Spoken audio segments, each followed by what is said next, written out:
Good morning, everyone. Welcome to our Sunday Satsang. I have a reading from Whispers from Eternity this morning, and this is called, O Divine Sculptor, Chisel Thou My Life. Every sound that I make, let it have the vibration of Thy voice. Every thought that I think, let it be saturated with the consciousness of Thy presence. Let every feeling that I have glow with Thy love. Let every act of my will be impregnated with Thy divine vitality. Let every thought, every expression, every ambition be ornamented by Thee. O Divine Sculptor, chisel Thou my life according to Thy design. And now I have a reading from the Path. And this is the new path, and Swamiji wrote this many years ago in the 60s. I have to find my place. Okay, this is from the chapter of the ministry. Often during the years I was with Master, he extorted his audiences to fulfill his cherished dream, to found world brotherhood colonies or spiritual cooperative communities, not monasteries merely, but places where people in every walk of life could devote themselves to living for God. Environment is stronger than willpower, he often told us. He saw world brotherhood colonies as environments for fostering right spiritual attitudes, such as humility and trust and devotion and respect for others and friendly cooperation. For people with worldly responsibilities who want a better way of life, small cooperative communities offer the best hope of fulfilling that desire and also of demonstrating to society at large that people can indeed achieve heights so scornfully repudiated in this age of spiritual underachievers. Such communities, Master said, would emphasize cooperative attitudes rather than egoic social and political rights and present-day norms of cutthroat competition. He added, the day will come when this colony idea will spread through the world like wildfire. As I mentioned in chapter 7, wait a second, I'm going to read one more thing. Another measure of his interest may be seen in the fact that the first edition of Autobiography of a Yogi ended with a ringing statement of his hopes to found such a colony. Brotherhood, he wrote in that edition, quoting a discussion he had had with Dr. Lewis and Encinitas, is an ideal better understood by example than precept. A small harmonious group here may inspire other ideal communities over the earth. Far into the night, my dear friend, the first Kriya Yogi in America, discussed with me the need for world colonies founded on a spiritual basis.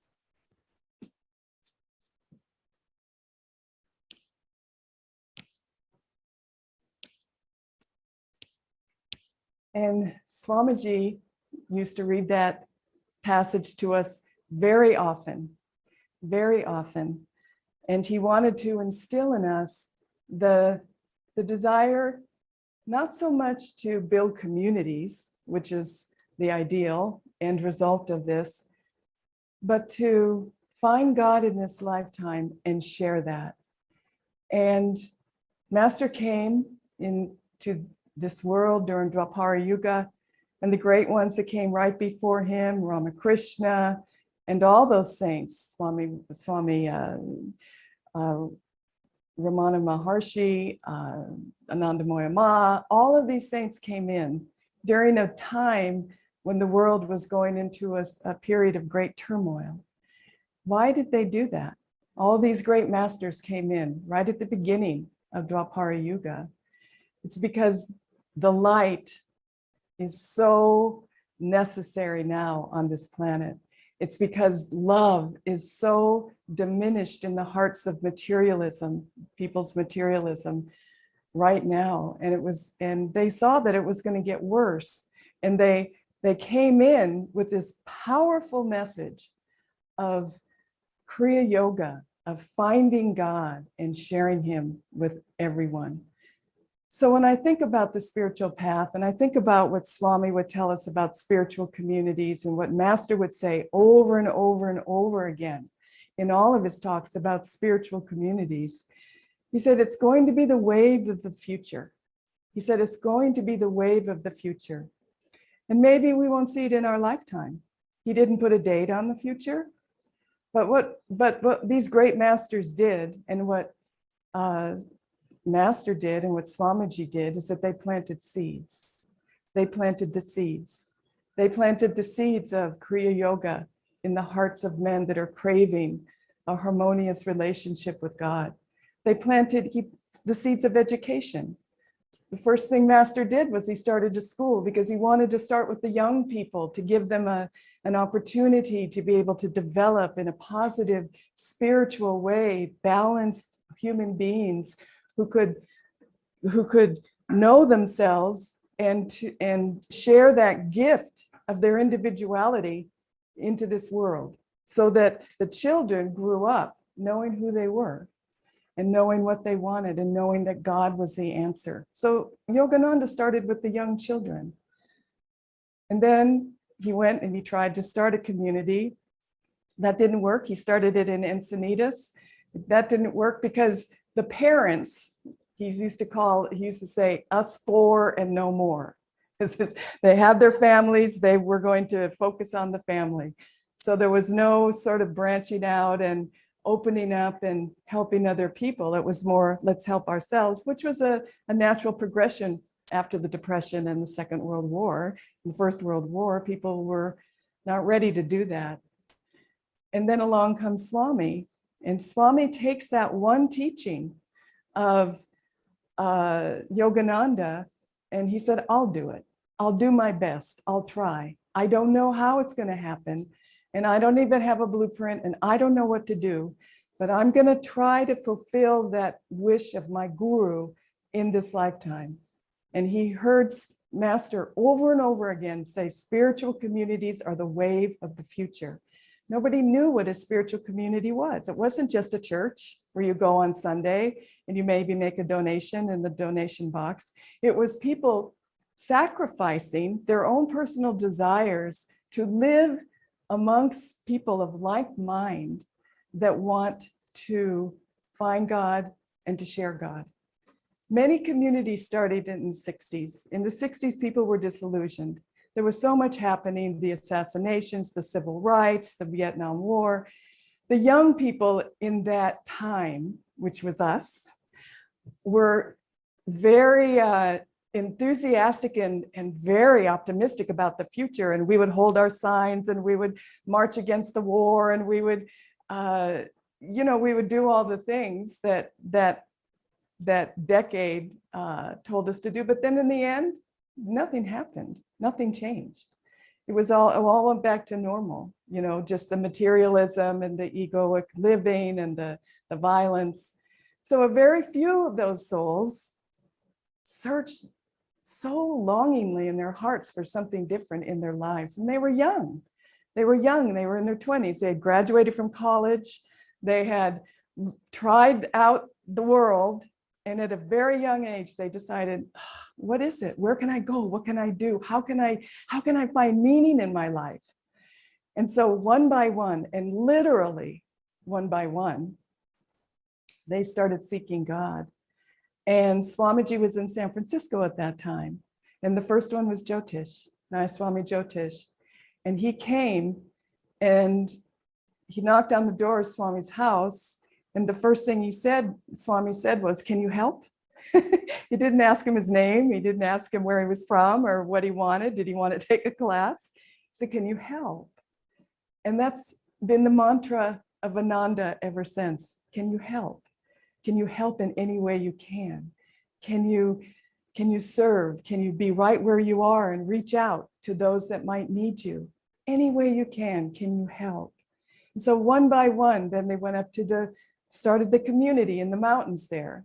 And then came Jaya, and then came Shivani, and then came Devi, and then came Haridas, and then came the group of people that had been disillusioned, finding happiness in this world, finding it together in a spiritual community at Ananda. And I'm not saying this is the only way, but this is the way that we have lived our lives for 50 years now.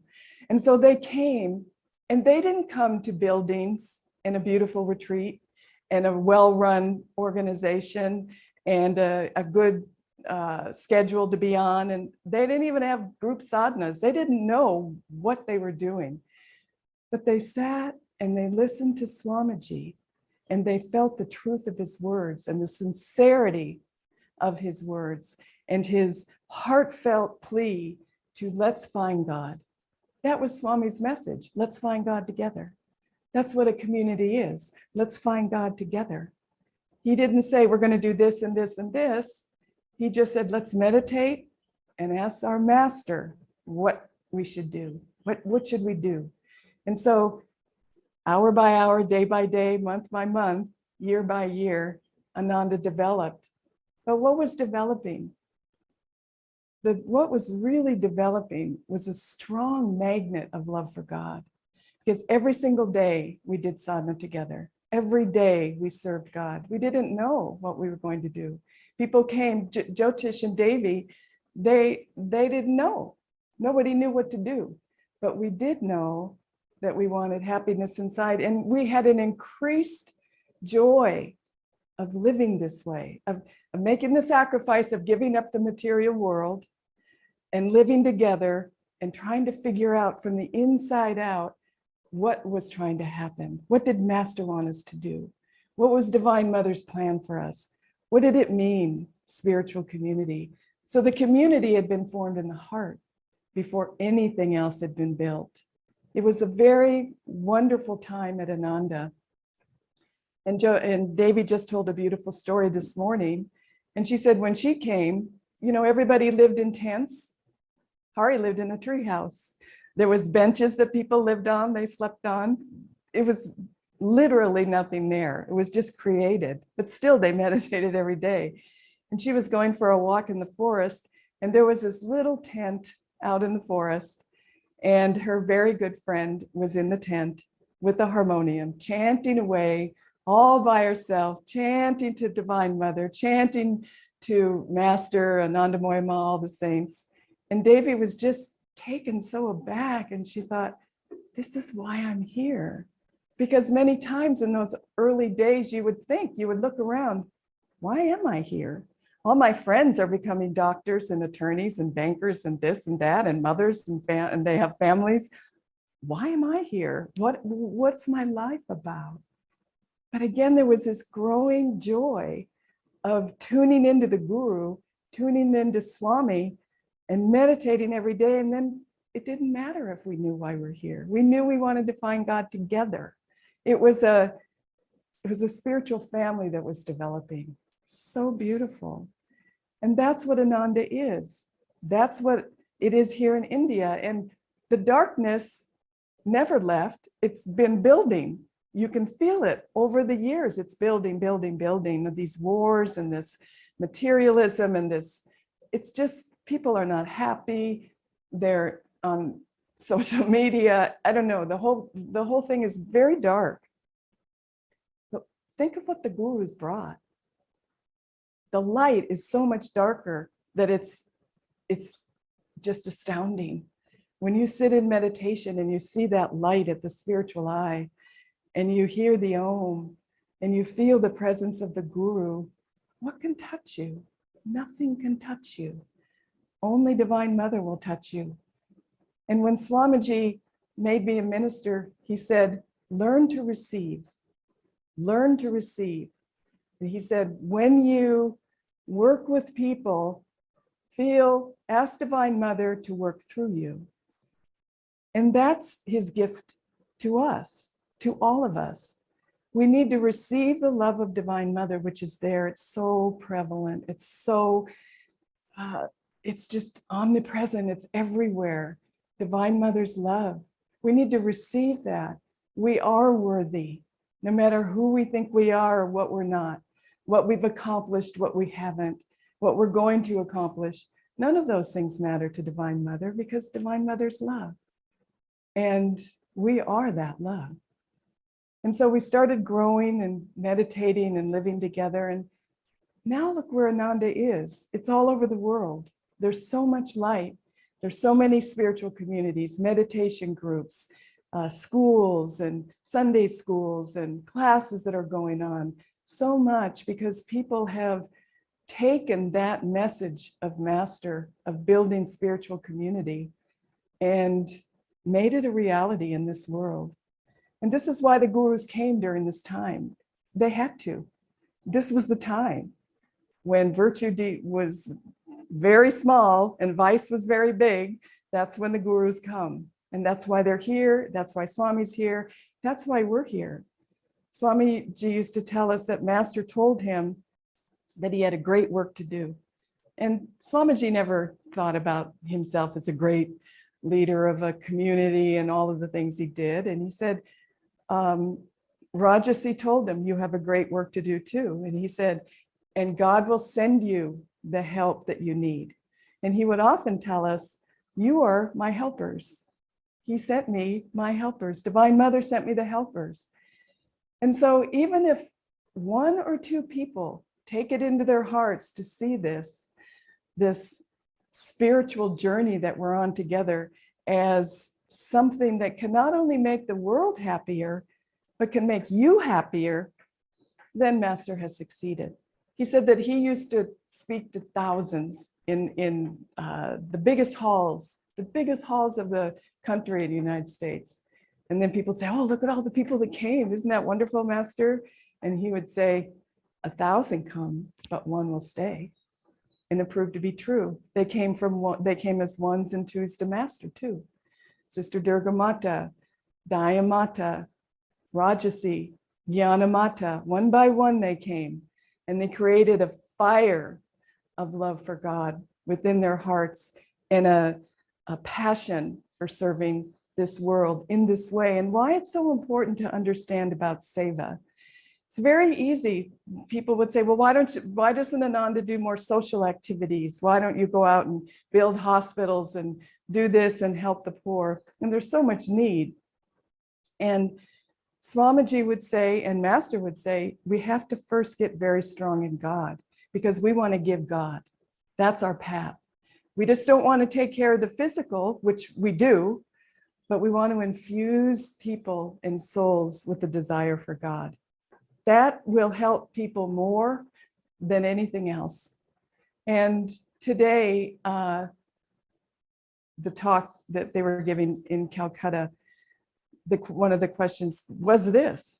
And Jyotish said a very sweet thing. He said, why don't you, maybe it was Devi, why don't you as a group, an Ananda group, a group that meditates together, a group that serves together, your spiritual family, think of one thing in your city that you could do together to alleviate some of that physical suffering.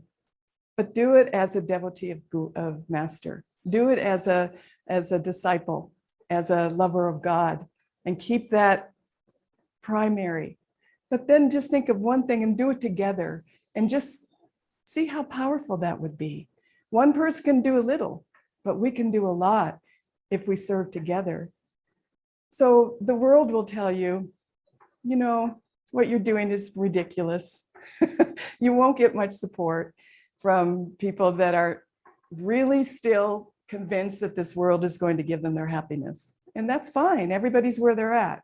You can't force it. People can't, you can't make people believe when they don't or feel something they can't. Spiritual evolution is a very individual, gradual process. And as the heart opens and you feel more love and you share that love, then that love will transform people in their own time. We can't force people, but we can be magnets for love. We can be magnets for divine joy. We should live in harmony. And that's what a spiritual community is really about, living in harmony. Many times at Ananda, it's very hard because we live close together. at least in the village and other communities where we've lived, it's been my experience in Haridas, is you meet up with people that you just cannot get along with. You know, it's just impossible. This person is really irresponsible. This person never comes on time. This person always says they'll do it and they don't. This person is always angry and grumpy. You know, Ananda has everything in it. But what Master has helped us to see is that these people in our lives are our greatest blessings. Because why are they there? Why are these people there? And why are we so upset and bugged by them? Other people work with them, they don't care. They're fine. Okay, so they're grumpy, let's get on with life. But maybe us, we're thinking, I can't work with that person. Look what they did it again. They did it again. I can't, they're horrible. Master helps us to see that that very thing in them is in us. It's magnetism. What we see in them, we are trying to get rid of in us. So that person is our greatest friend. This person is grumpy all the time. Maybe we should check our attitude. Are we always willing? Are we always saying yes? Are we always smiling? Are we always happy? Are we always calm? Are we always joyful? Maybe. If you are, then come on over and you can do this talk, because I'm not always that way. But when people come and they really start bothering us, that's us. And so what a great thing to recognize that as a disciple and a devotee. Okay, now I need to work on that. And it's like magic. As soon as you start working on it, you've seen what it causes, great distress. You get over it. You offer it up in Kriya. You offer it up in meditation. And you're kinder to people, and you don't express your grumpiness so much in public. You know, those things, that person all of a sudden either becomes a dear friend or just moves away. You don't need them anymore to help your spiritual growth. So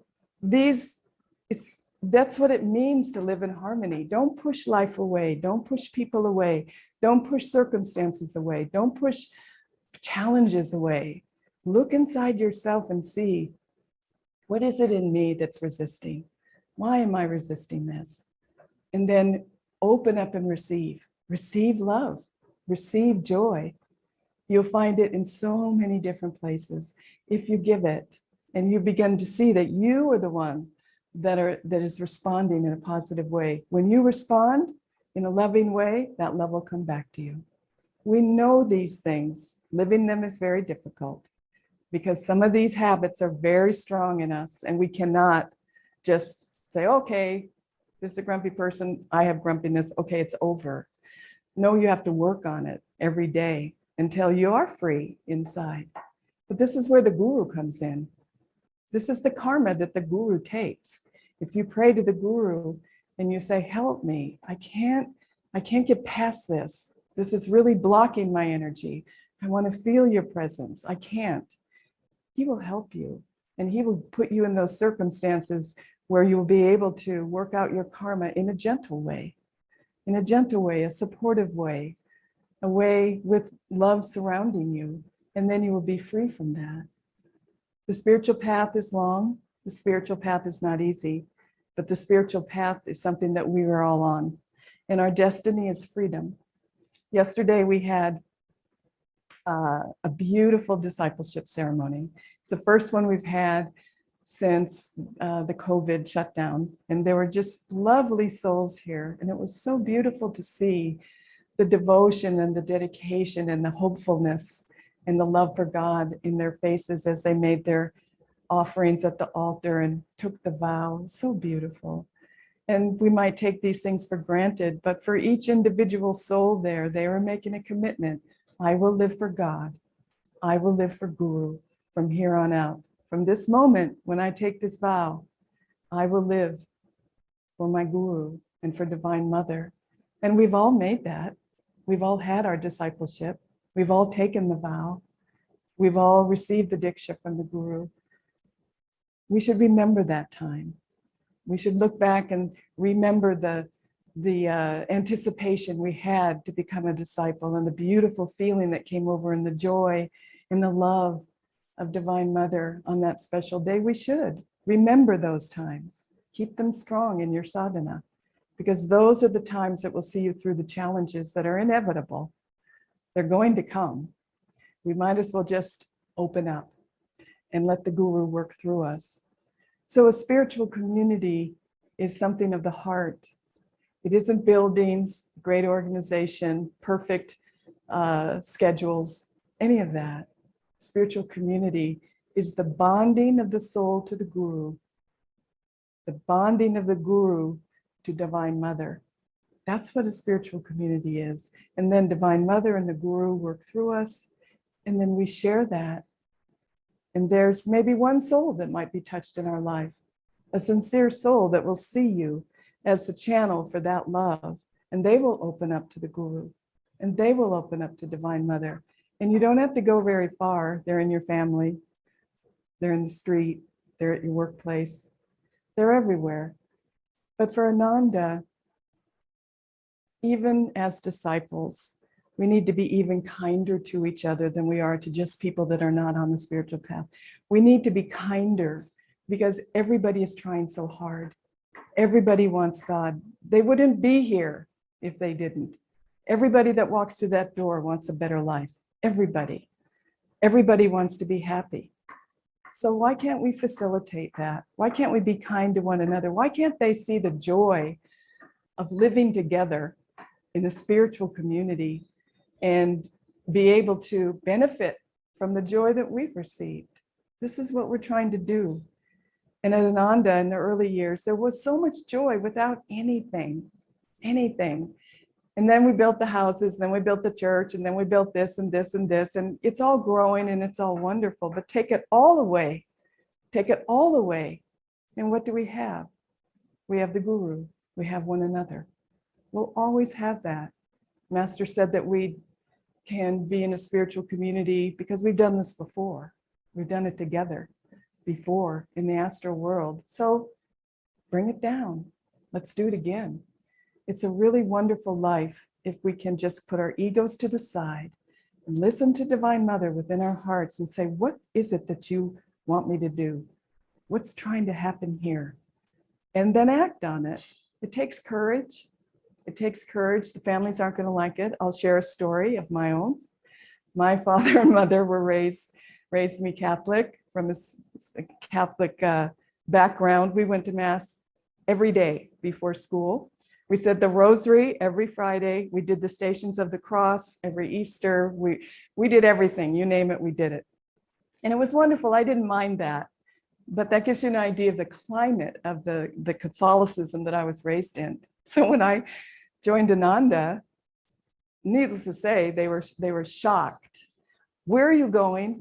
You're going out to the country. Where are you going? What is the Swami? Who's Yogananda? What are you doing? What's a guru? What's this? What's that? They had no idea, and they were afraid for my life. But gradually, they could see over the years that I was becoming happier and more centered and calmer and nicer. I was nicer. I used to be very rebellious. I still am, but I'm working on it. And just they could see. And so when it was time for our wedding, they came to visit us, and they'd never been to Ananda. And they decided, okay, well, we'll come and see where we have to meet your husband to be, and we'll come and see where you're living finally after years.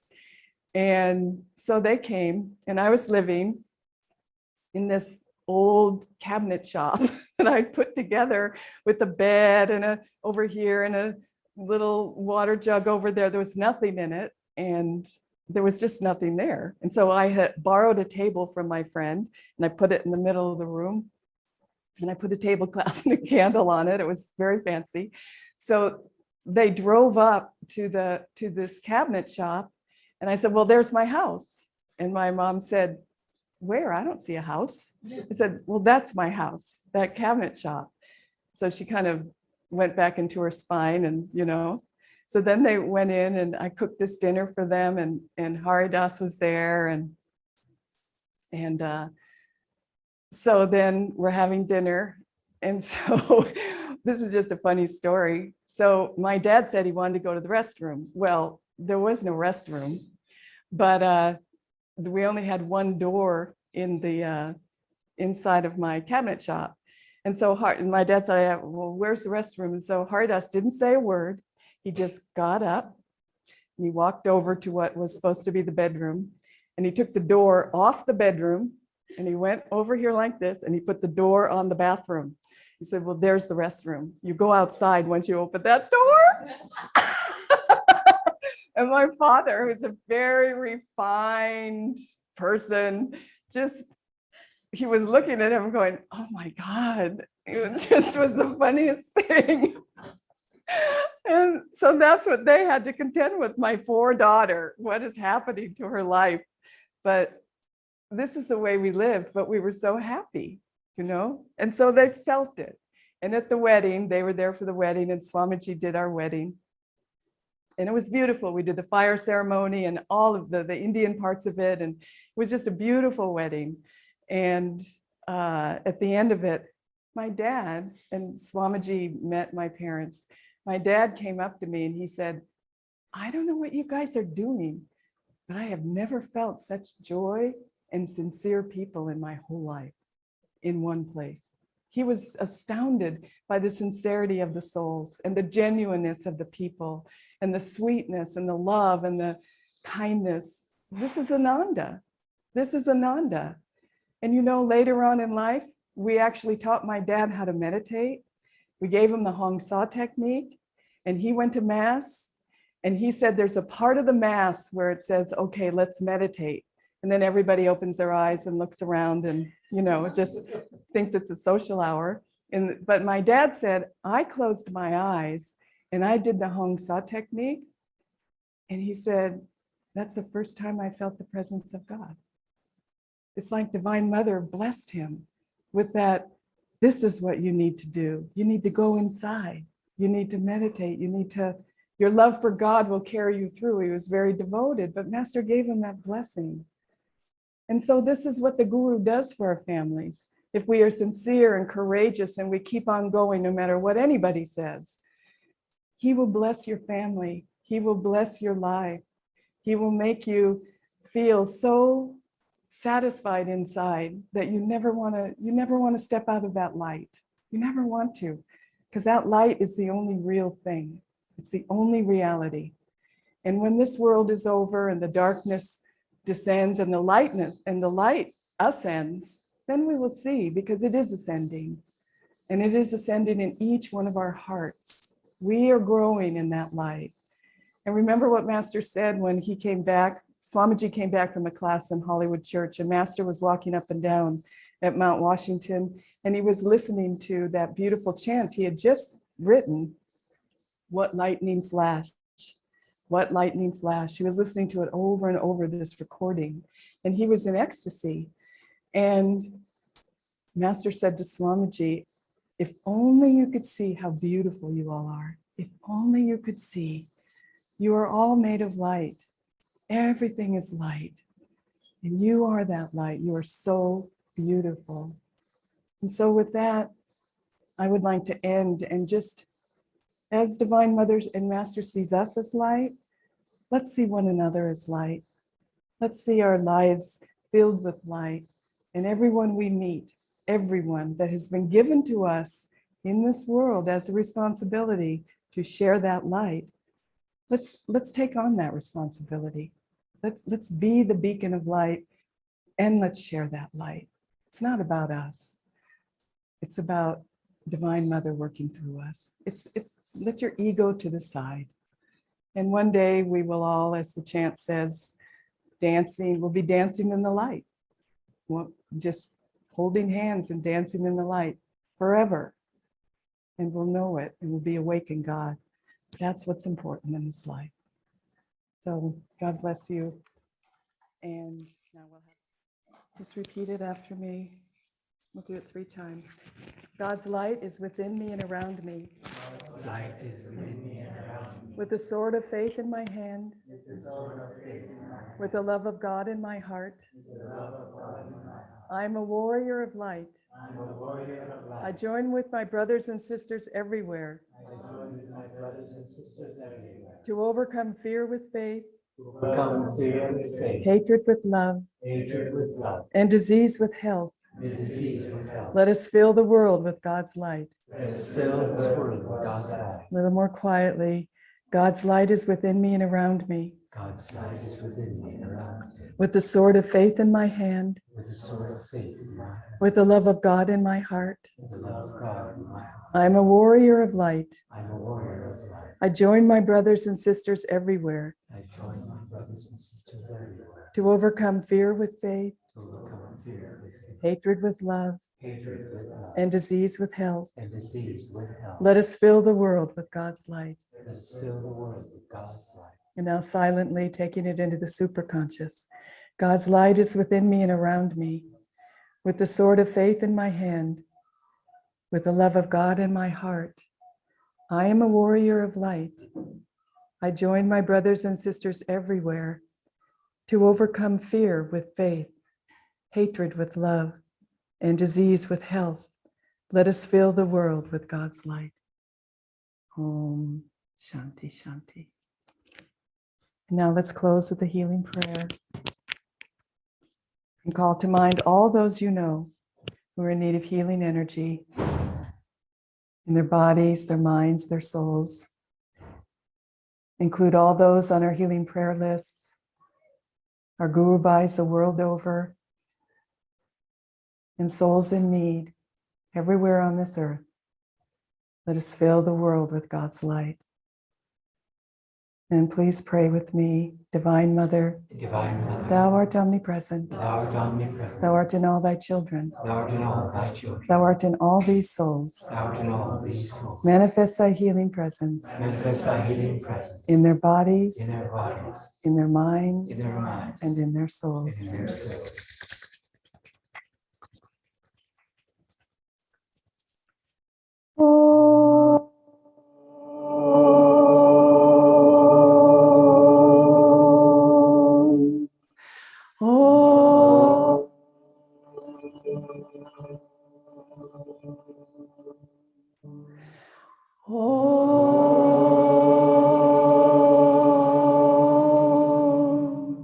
Shanti, Shanti. Go out with joy.